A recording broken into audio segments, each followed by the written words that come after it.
Toute ma vie, j'ai lutté pour la démocratie. C'est fait.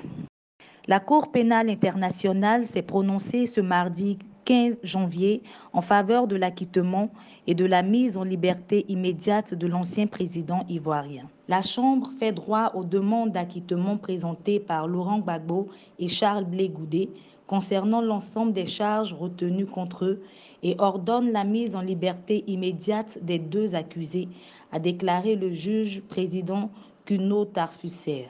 La Chambre, à la majorité de ses membres, dit que le procureur ne s'est pas acquitté de la charge de la preuve conformément à la norme applicable telle que prévue à l'article 66 du Statut de Rome.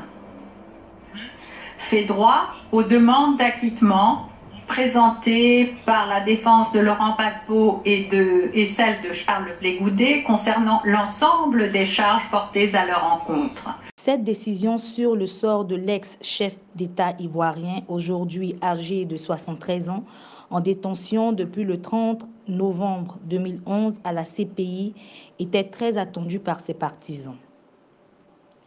Laurent Gbagbo était accusé, ainsi que Charles Blé Goudé, leader des Jeunes Patriotes, de 4 chefs de crimes contre l'humanité.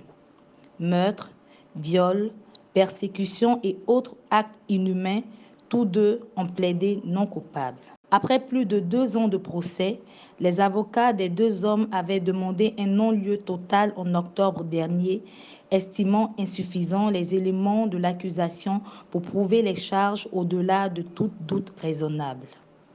Né en 1945 en Côte d'Ivoire, Laurent Gbagbo est un historien et écrivain ivoirien. Président de la République de Côte d'Ivoire de 2000 à 2011, il était considéré comme le père de la démocratie ivoirienne. Longtemps opposant à Félix Houphouët-Boigny, il est élu pour un mandat de 5 ans en 2000 face à Robert Gueye. Mais son mandat est vite marqué pendant plusieurs années par une crise politico-militaire dirigée par Soro Guillaume. Il y a eu une crise en Côte d'Ivoire. M. Gbagbo est le seul responsable de cette crise. Vous voulez qu'on aille arrêter qui?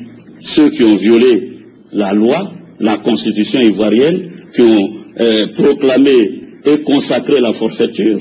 Donc, on ne peut pas mettre sur la même balance le voleur et le policier. Là, Laurent Gbagbo était le voleur qui voulait confisquer le pouvoir.